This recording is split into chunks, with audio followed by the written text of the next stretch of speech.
नमस्कार, Amit teaching centre में आपका स्वागत है। आज आप लोगों को वास्तविक संख्याएं के वीवीआई क्वेश्चन को बेहतरीन तरीके से बताएंगे, जो कि आप लोगों को अच्छी तरह से समझ में आ जाए। यदि इस चैनल पर आप नए हैं तो चैनल को सब्सक्राइब कर लीजिए और वीडियो को लाइक कर दीजिए। तो देखेंगे और समझेंगे इस वीडियो में वास्तविक संख्याएं के वीवीआई क्वेश्चन को। ठीक है, तो हमारा क्वेश्चन है, सिद्ध कीजिए कि 3 + 2√5 एक अपरिमेय संख्या है।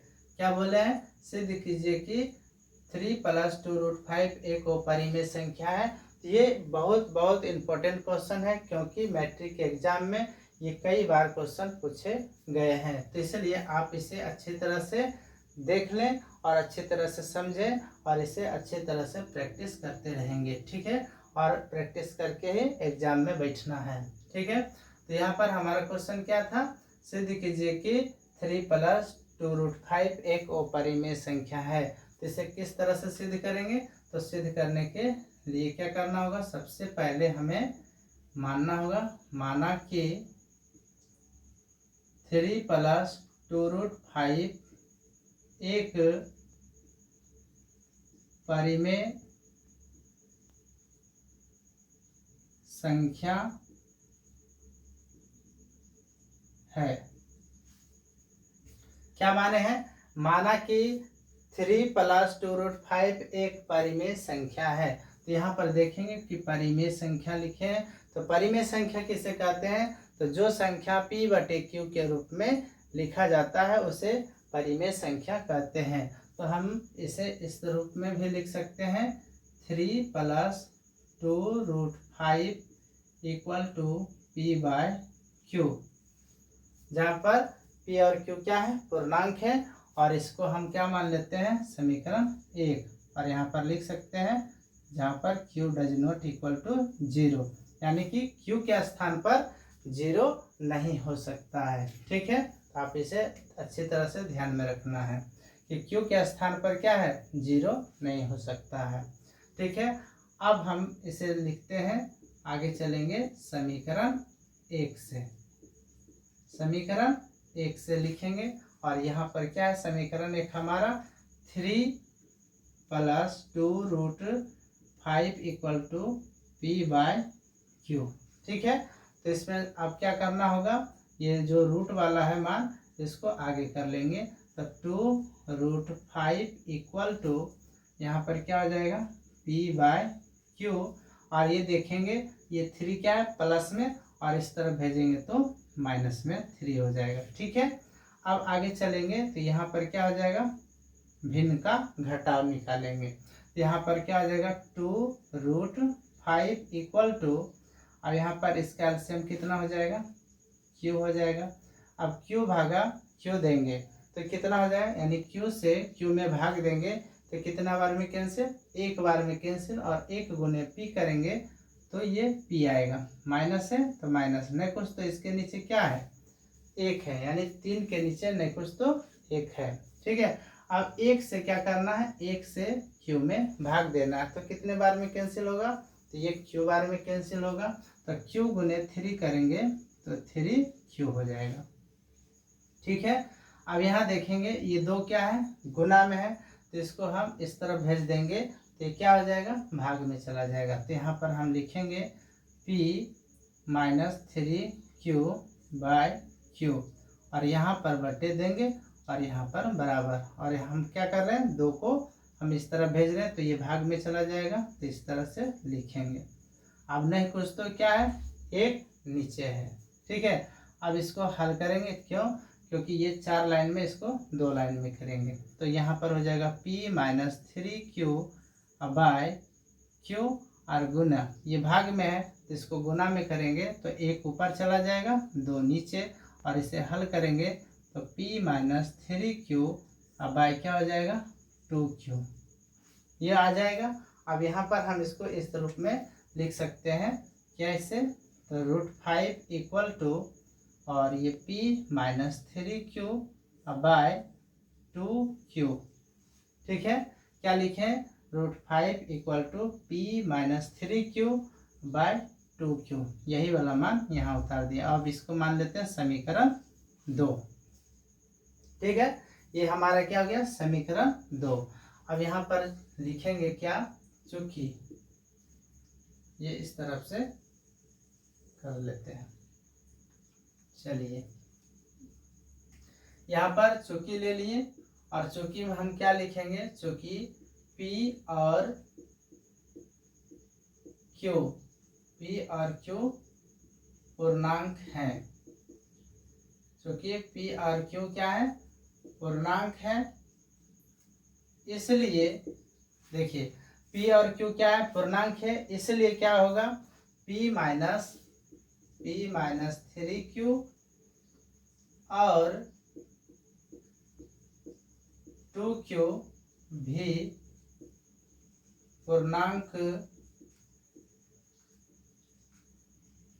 होंगे। ठीक है, पर मैं से बोले या कुछ से, तो यहाँ पर क्या आ जाएगा, P और Q पूर्णांक है, P और Q पूर्णांक है, इसलिए P माइनस 3Q और 2Q भी क्या होंगे, पूर्णांक होंगे। अब यहाँ से लिखेंगे और समीकरण अब क्या लिख देंगे, अब लिख सकते हैं। अब समीकरण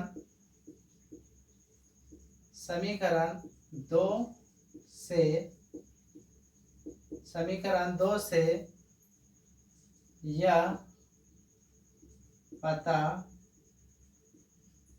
चलता है कि, तो देखिए समीकरण 2 हमारे यहाँ पर है, तो यहाँ से हमें क्या पता चलता है, तो सबसे पहले समझेंगे कि इस तरफ वाले को हम क्या बोलते हैं, LHS। क्या बोलते हैं, LHS, जिसका अर्थ क्या होता है, इसका पूरा नाम लेफ्ट हैंड साइड, और इस तरफ वाले को क्या बोलते हैं, RHS। इसका मतलब क्या हुआ, राइट हैंड साइड, यानी कि लेफ्ट हैंड साइड का मतलब हुआ ये बाएं ओर। ठीक है, और ये RHS का मतलब हुआ ये दाएं ओर। ये समझ रहे ना बात। तो इधर वाले मान को क्या बोलेंगे, ये जो √5 है, तो इसको LHS यानी कि बाएं ओर बोलेंगे, और ये क्या है, P माइनस 3Q/2Q, ये क्या है, ये दाएं ओर में है। ठीक है, इसको RHS बोलेंगे, राइट हैंड साइड। अब यहाँ से तो देखेंगे कि समीकरण 2 से यह पता चलता है कि, समीकरण 2 हमारा ये है, तो समीकरण 2 से हमारा क्या पता चलता है कि समीकरण, चलिए इस तरह से, समीकरण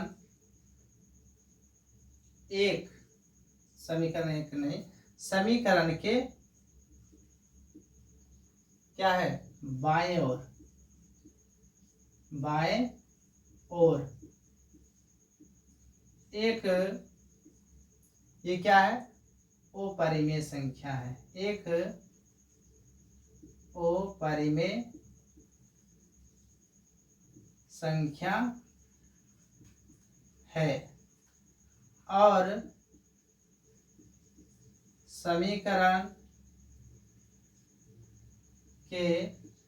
और समीकरण के दाएं ओर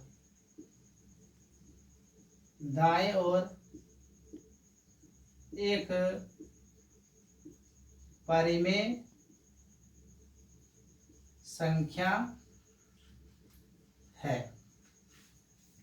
तो ये समीकरण के बाएं ओर क्या है, √5 क्या है, एक अपरिमेय संख्या है, और समीकरण के दाएं ओर जो देख रहे हैं ये क्या है, परिमेय संख्या है। क्यों है, क्योंकि यहाँ पर चूंकि P और Q पूर्णांक है, यहाँ पर लिखे थे चूंकि P और Q क्या है, पूर्णांक है, इसलिए P माइनस 3Q और 2Q भी पूर्णांक होंगे। तो इसलिए ये क्या है, परिमेय संख्या, और ये क्या है, अपरिमेय संख्या। अब यहाँ से थोड़ा सा ध्यान देंगे और समझेंगे।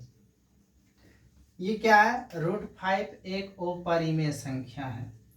ठीक है, अपरिमेय संख्या है, और ये क्या है, परिमेय संख्या है। ठीक है, अब यहाँ से समझेंगे कि ये अपरिमेय संख्या, यहाँ पर क्या लिखे हैं, समीकरण 2 से यह पता चलता है कि समीकरण के बाएं ओर क्या है, एक अपरिमेय संख्या है। ठीक है, एक अपरिमेय संख्या है, और समीकरण के दाएं ओर एक परिमेय संख्या है। तो ये क्या है, दाएं ओर एक परिमेय संख्या है।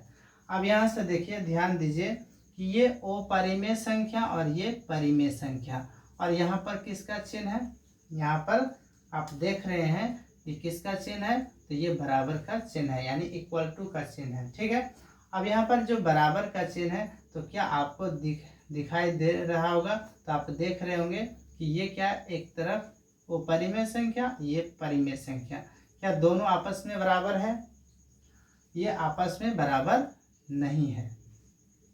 ठीक है, आपस में बराबर नहीं है। तो यहाँ पर हम क्या बोल रहे हैं कि ये वो परिमेय बराबर कब होता है, जब ये परिमेय संख्या और इधर भी परिमेय संख्या आता, तो ये दोनों इक्वल हो जाता है, यानी बराबर हो जाता है। इधर भी ओ परिमेय, या तो वो परिमेय संख्या इधर और वो परिमेय संख्या इधर, तो ये भी क्या हो जाता है, बराबर हो जाता है।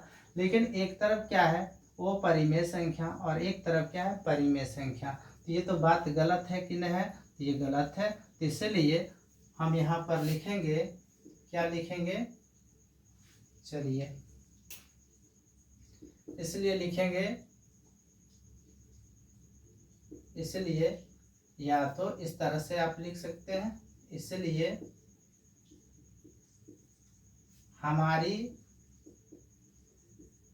मान्यता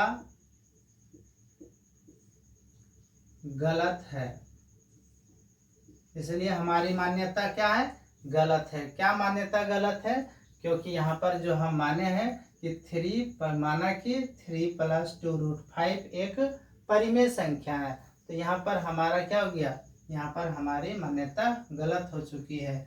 इसलिए लिखेंगे, अतः हमें क्या लिखेंगे कि 3 + 2√5 एक अपरिमेय संख्या है। यहाँ पर क्या कर देना होगा, प्रूव्ड लिखना होगा। ठीक है, तो इस तरह से ये क्या है, अपरिमेय संख्याओं को सिद्ध किए जाते हैं। तो बस इतना ही। नेक्स्ट वीडियो देखने के लिए हमारे चैनल को सब्सक्राइब करें और इस वीडियो को अपने दोस्तों के पास शेयर करें। जय हिंद।